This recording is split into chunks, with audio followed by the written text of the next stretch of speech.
की जिंदगी में। सुनते हैं आज की कहानी में। मैं अपनी खालाजाद की शादी की वजह से 3 दिन से खाला के घर में ठहरी हुई थी। हम लड़कियों की तैयारियां जोरों पर थी कि मेहंदी वाला दिन आ गया। हर कोई बनने संवरने में मसरूफ था। माला, जो मेरी सबसे बेहतरीन काजन थी, मुझे छेड़ रही थी कि इतने सिंगार की जरूरत नहीं, ऐसा ना हो कि अगवा हो जाओ। मैंने गुस्से से कहा, तू अपनी खैर मना। मैं तो उस पर मसनूई गुस्सा कर रही थी, मगर वो बुरा मान गई और मुझे छोड़कर दूसरी कजिन्स की तरफ चली गई। उस दिन मैंने पीला जोड़ा पहना हुआ था। जब हम लड़की वालों के घर मेहंदी लेकर जा रहे थे, तो एक लड़की ने मेहंदी का थाल मुझे थमा दिया। सभी लड़कियां किसी ना किसी गाड़ी में बैठ गईं। मैं थाल हाथ में लिए इधर उधर देख रही थी कि माला के चचा का बेटा अपनी गाड़ी हमारी तरफ लेकर आ गया। हमें जल्दी में मजबूरन उसकी गाड़ी में बैठना पड़ा। मैंने गौर किया कि ये तो वही था जो जरा देर पहले मुझको घूर घूर कर देख रहा था और अब भी अपनी गाड़ी के शीशे में से मुझे देखने की कोशिश कर रहा था।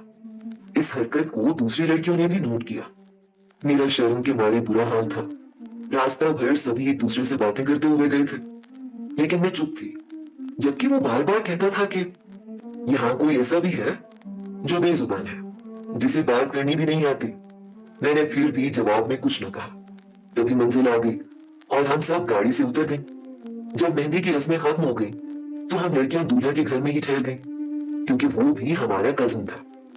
जब उसको पता चला कि मैं दूल्हा के घर ठहरी हूँ, तो वो भी वहां रुक गया, क्योंकि वो खालू का रिश्तेदार था। मैं बलाई मंजिल पर एक कमरे में ठहरी थी और मेरे कपड़ों का बैग वहां ही रखा हुआ था। मुझको बहुत नींद आ रही थी, लिहाजा मैंने कपड़े तब्दील किए। जब कपड़े बदल कर आ रही थी कि अचानक उससे टकराव हो गया। मैंने उसकी जानिब देखा और बस देखती रह गई। स्याह पेंट कोट में वो बहुत खूबसूरत लग रहा था। मैंने पहली बार उसको गौर से देखा था। वो भी हैरान था कि मैं कैसे उसको तकी जा रही हूँ। तभी वो खंकारा। मुझको होश आ गया और मैं शर्मिंदा होकर अपने कमरे की जानिब चल दी। दिल जोर जोर से धड़क रहा था। बारात वाले दिन भी यूं ही हुआ।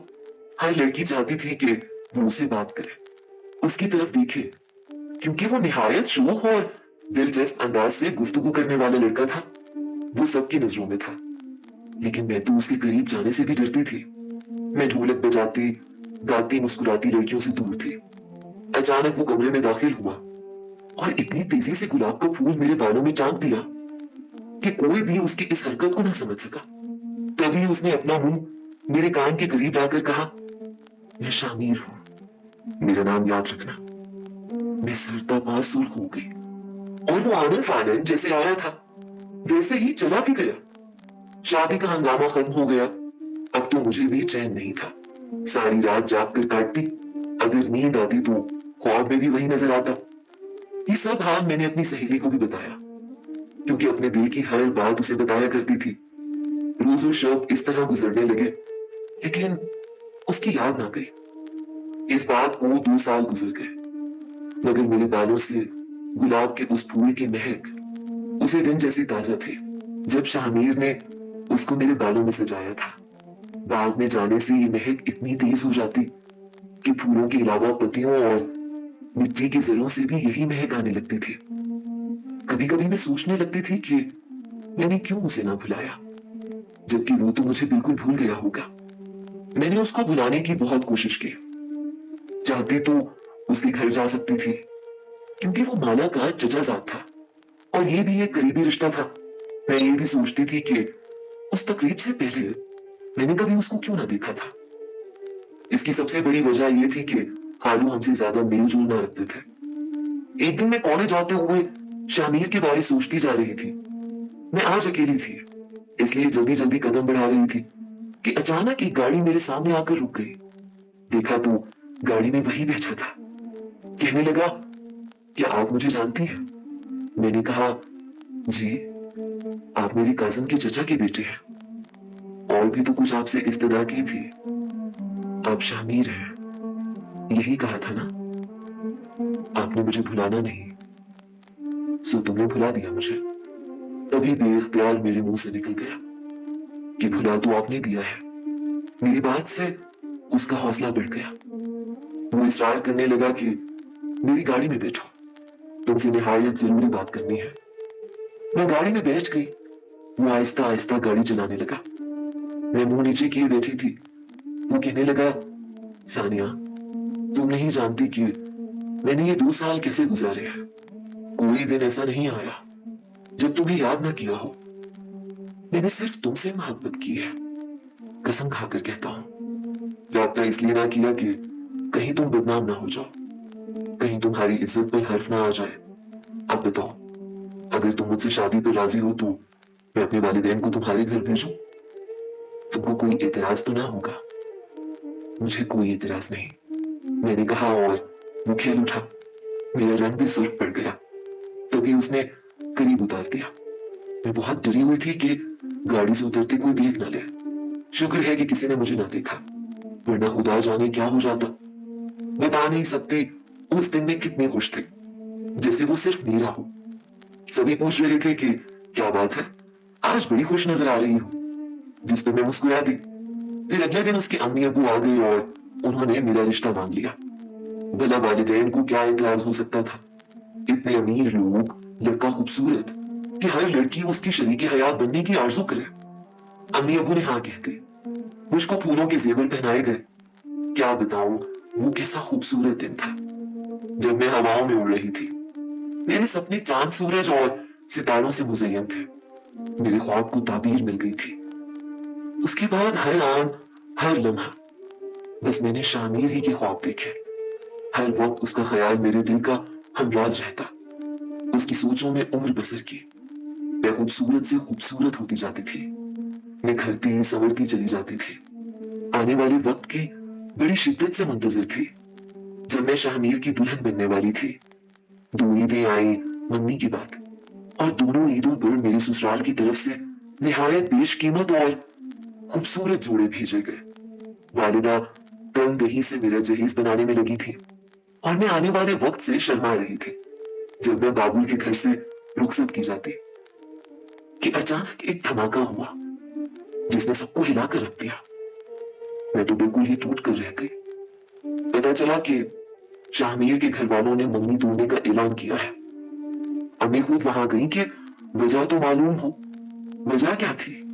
सबसे बड़ी वजह दौलत थी, क्योंकि वो बहुत अमीर लोग थे और शाहमीर के वालिदैन उनकी शादी किसी अमीर घराने में कर रहे थे, जैसा कि वो पहले से चाहते थे।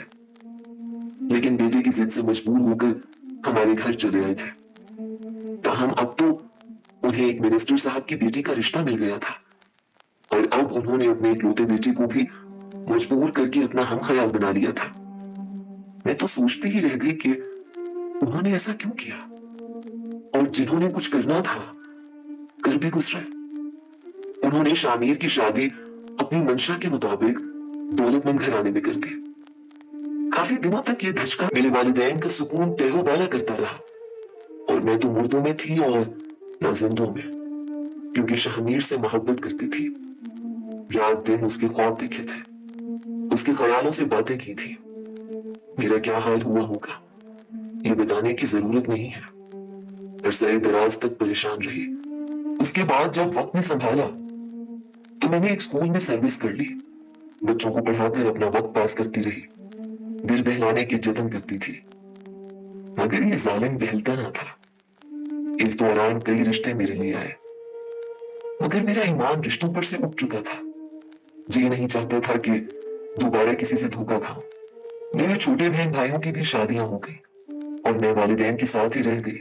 अब मैं उनके बुढ़ापे का सहारा बनी, क्योंकि शादीशुदा बहन भाई अपने अपने कारोबारी जिंदगी में मसरूफ व मगन हो गए थे। 20 बरस गुजर गए थे, मगर मुझको इस दुख की शिद्दत कभी कम महसूस ना हुई। यूं लगता था ये कल की बात है। इस दुख की धाक मेरे दिल पर जमकर रह गई थी। जो भी मेरे चेहरे की जानिब देखता था महसूस कर लेता था कि ये किसी गहरे सदमे से दो चार हुई है। इस वाकये के बाद फिर कभी मैंने किसी चीज की ख्वाहिश ना की, बस एक तमन्ना के सिवा कि मैं रोज़ा रसूल पर हाजिरी दूं, हज करूं, अल्लाह के घर जाकर दुआ मांगने की सादत हासिल करूं। लेकिन मैं नहीं जा सकती थी। वालिदैन ज़ईफ हो चुके थे, वो सफर की तकालीफ बर्दाश्त करने के काबिल न रहे थे। बिलाखिर उनका भी ये के बाद दीगरे इंतकाल हो गया और मैं घर की तन्हाइयां समेटने को अकेली रह गई। अब तो जिंदगी और भी कठिन हो गई। सर्विस की वजह से वक्त कट रहा था, वरना शायद मैं पागल हो जाती। लोग रफ्ता रफ्ता तन्हाई के आदी हो जाते हैं, लेकिन मैं आदी ना हो सकी। मेरी अब यही आरज़ू थी कि किसी तरह हज कर लूं, लेकिन साथ जाने वाला कोई न था। बगैर महरम के ना उम्रे पर जा सकती थी और ना हज पर। सर्विस से भी रिटायर्ड हो चुकी थी। बिलाखिर मेरी मायूसी पर कुदरत को रहम आ गया। एक दिन मेरी मुमानी आई, बोली, क्या हज पर जाना चाहती हो? अपने पासपोर्ट और कागजात बनवा लो, बल्कि तुम्हारे मामू को भेज दूंगी, उनके साथ जाकर बनवा लेना। हम हज पर जा रहे हैं, तुमको भी ले जाएंगे। यूं वो घड़ी भी आ गई जब मामू और उनकी फैमिली के साथ हज की सादत हासिल करने जा रही थी। ये कितना खुशियों भरा दिन था जब मेरी तेरी ना आरज़ू पूरी हो रही थी। शामीर से मंगनी वाले दिन के बाद खुशी का एक और दिन देखना नसीब हुआ था। मैंने खुदा का लाख लाख शुक्र अदा किया। मक्का मुकरमा में नुमानी के रिश्तेदार थे जिनके यहाँ हमने कयाम किया। हमें यहाँ आए दूसरा दिन था। पता चला कि पाकिस्तान से कुछ और मेहमान भी हज के लिए आ रहे हैं और यहीं कयाम करेंगे। 3-4 दिन तक वो मेहमान आ गए। मुझको अपनी आंखों पर यकीन ही ना आ रहा था कि उनमें शामीर भी था। हम दोनों ने एक दूसरे को देखा मगर कलाम ना किया। वो मेरा क्या लगता था जो मैं उसे कलाम करती। एक बंधन जुड़ते ही टूट गया था और बस। लेकिन दिल का बंधन शायद इतना मजबूत होता है कि कभी नहीं टूटता। तभी तो तकदीर ने हमें कहाँ और किस मकाम पर मिला दिया था। मुमानी ने शामीर को मेरे बारे में बताया। वो बहुत हैरान हुआ कि मैंने अभी तक उसके गम को भुलाया नहीं था और शादी भी नहीं की थी। अब उसको मेरी वफा और मोहब्बत का यकीन आ चुका था। उसने मुमानी के जरिए मुझको पैगाम दिया कि अगर मैं राजी हो जाऊं तो वो जिंदगी के इस मोड़ पर मुझसे निकाह कर सकता है, क्योंकि उसकी बीवी का कुछ अरसा कबल इंतकाल हो चुका था और उसको फिर से एक जीवन साथी की जरूरत थी जो उसके घर बच्चों को संभाल सके और उसकी जिंदगी में साथी के खला को पूरा कर सके। ये उम्र ऐसी ना थी कि मैं शादी करती। सुहाने सपने अब धुंधला चुके थे, लेकिन मुझे वाकई उससे दिली मोहब्बत थी। मुझे उसकी तकलीफ का एहसास हुआ। दिल ने कहा, तुम भी तो तन्हाइयों से तंग हो। इन वहशतों का मुकाबला करते रहने से तो बेहतर है कि तुम शामीर की पेशकश कबूल कर लो। जब तक मैं ये बात लोगों पर लाती, उससे पहले मुमानी और मामू ने मुझे समझा बुझा कर अपनी दानिस्त में राजी कर लिया और यूं उनके अजीजों के घर पर मेरा निकाह शामीर से हो गया। गोया मैं वहां गई ही इसीलिए थी कि मेरा मन चाहा महबूब कि जिसकी मैंने उम्र भर ख्यालों में परस्तिश की थी वो मुझे मिल जाए। और खुदा ने उस मुकद्दस सरजमीन पर हमारा दामन मुरादों के फूलों से भर दिया। शामीर मुझे पाकर बहुत खुश थे। उन्होंने मेरा हाथ पकड़कर हज किया और हमने बैतुल्ला का तवाफ किया, क्योंकि हमारा निकाह हो चुका था और अब वो मेरा महरम था। उन्होंने बताया कि वो भी मुझसे उतनी ही मोहब्बत करते हैं और मुझको कभी भी उन्होंने दिल से नहीं भुलाया। अपने वालिदैन की वजह से मजबूर थे, ताहम हमेशा दिल से मेरे मिलने की दुआ किया करते थे। अगर लगन सच्ची हो तो मुराद मिल ही जाती है, दुआएं भी कबूल हो जाती हैं।